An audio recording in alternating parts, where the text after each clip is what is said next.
البته هدف ما این نیست که نعوذ بالله ما مرجع هستیم، یعنی در تکفیر کردن یک کسی تاخیر میکنیم. ما کافری که واجد شرایط است و موانع هم موجود نباشه او را کافر میگیم. شما مرد شوی، شما مسئولیتتان ادا کنی.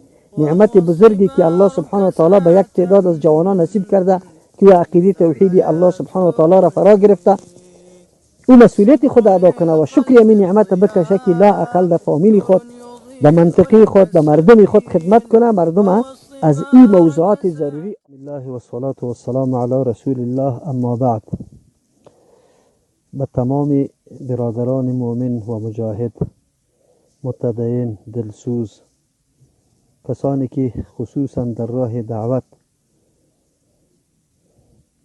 روش رسول الله صلی الله علیه و سلم در پیش گرفته، بالخصوص جوانان تاجیکستان ما، السلام علیکم و رحمت الله و برکاته. در این روزها بسیار مسائل داغ در بین برادرای جوان ما موضوع تکفیر است که یک تعداد هیچ وظیفه دیگری نداره به جز از اینکه فلان کافر است و فلان مرتد است و این موضوعات خیلی زیاد سرازیر می سازه. ما یک پیام دلسوزانه، مشفقانه و مسئولانه را به ای جوانای دوست خود تقدیم میکنم، نظر به حدیث رسول الله صلی الله علیه و سلم که الدین النصیحه، دین عبارت از خیرخواهی است. به خاطر خیرخواهی امی جوانای مؤمن خود ما یک چند سخن مختصر دارم. اول موضوع تکفیر موضوعی است که از طرف الله و رسول الله سبحانه و تعالی تعیین میشه. این در اختیار ما نیست که کسی را کافر بسازیم و کسی را مؤمن بسازیم. اگر یک کسی امو شرایط کفرش موجود باشه و موانع موجود نباشه کافر است. اگر تو برش کافر بگوی یا نگوی کافر است. اگر نیکی موجود نباشه، اگر هزارها مرتبه تو برش کافر بگوی کافر نمیشه.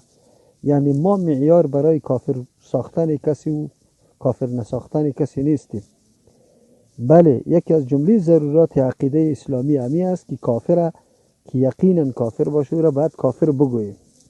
اما در این اواخر یک موضوع دیگری که در مورد او شخصی که فتوای کفر داده میشه، یعنی او در ظاهر کلمه شهادت میخوانه لیکن مرتکب شده باشه یکی از جمله نواقض اسلام، در این صورت این طور آدم اگر کسی کافر بگویه چطور است؟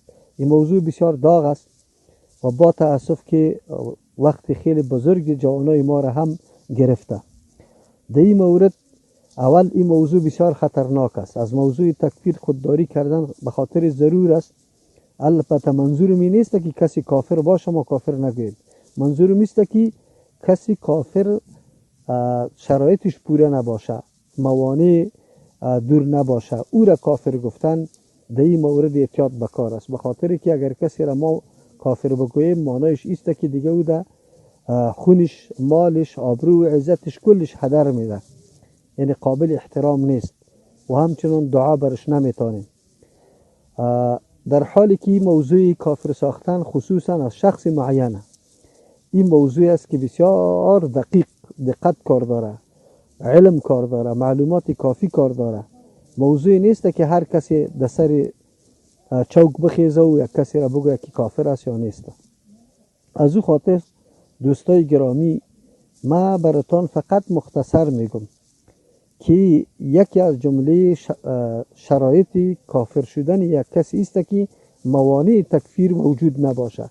یکی از موانع عذر جهل است، یعنی یک آدم اگر جاهل باشه اینمی عذر شده میتونه برای ازو که او کافر نمیشه. این موضوع اتفاقی است، هیچ کس در خلاف نداره که یکی از موانع تکفیر جهل است. تمام معلومات علما و کتابای سابقه که جمع کنیم از اینمی او طرف تجاوز نمیکنه. خلاصیش در اینمی میبره که جهل یکی از جمله موانع تکفیر است، ولی اختلاف دایسته که در کجا محقق میشه، در کجا ثابت است و در کجا پیدا نمیشه و محقق نمیشه. دی اختلاف است. پس از او خاطر ما در موردی مردم خود ما و شما میگیم که فرق میکنه در بین این موضوع موجود بودن جهل و عدم جهل فرق داره.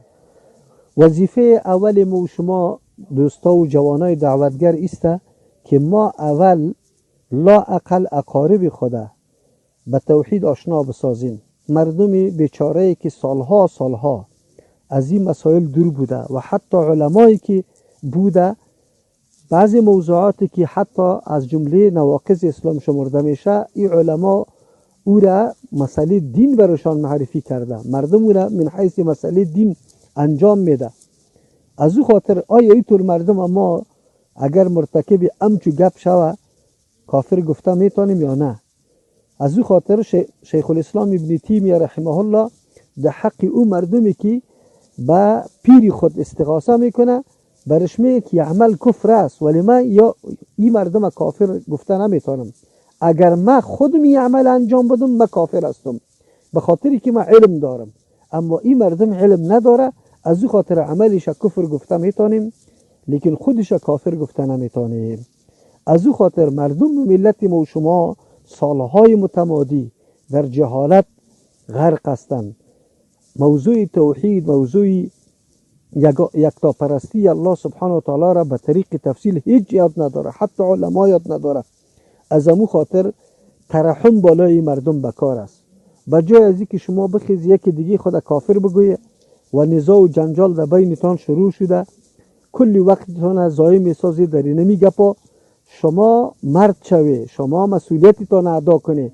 نعمت بزرگی که الله سبحانه و تعالی به یک تعداد از جوانان نصیب کرده که و عقیده توحیدی الله سبحانه و تعالی را فرا گرفته، او مسئولیت خود ادا کنه و شکر همین نعمت بکشه که لا اقل در فامیلی خود، در منطقه خود، در مردم خود خدمت کنه، مردم از این موضوعات ضروری آگاه بسازه. بجای از اینکه شما پدر و مادرتان مرتد گفتن اعوذ بالله سلام و کلام خوبش هم رایش نکنی و حتی دعا برش نکنی، برای از توحید یاد بده. این مسئولیت شما است و این موضوع مهم است.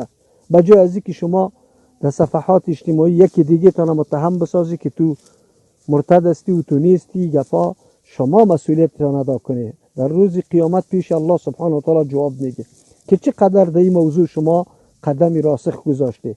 موضوع توحید از همه موضوعات کده اولترین موضوع است. نوح علیه السلام 50 سال کم 1000 سال موضوع توحید در بین قوم خود دعوت داده.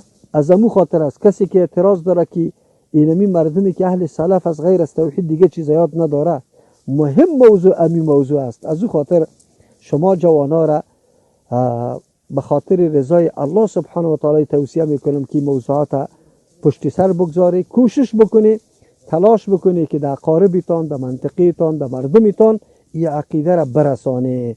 یک دفعه مردم از این آگاه کنی، بعد از او اگر مرتکب نواقض بشه بعد از او باز فتوا بده. در حالی که ما شما نه اهل فتوا هستیم، نه خودی ما همون قدر معلومات در این مسائل داریم. امیالی او کسایی که دم از تکفیر میزنه، شما باور به الله بکنید نظر به قاعده و قانون خودش در کفر داخل میشه. نه، بجای از اینکه نعوذ بالله خود کافر بسازی و مسلمان دیگر بدون کدام وجه شرعی کافر بگویی، دنبال این مسائل بگذاری، در صدد ازی شوی که چه قسم عقیده توحید در ملت خود ما و شما شایع بسازیم، عام بسازیم، مردم بدانه حقیقت دینه. جزاکم الله خیرا.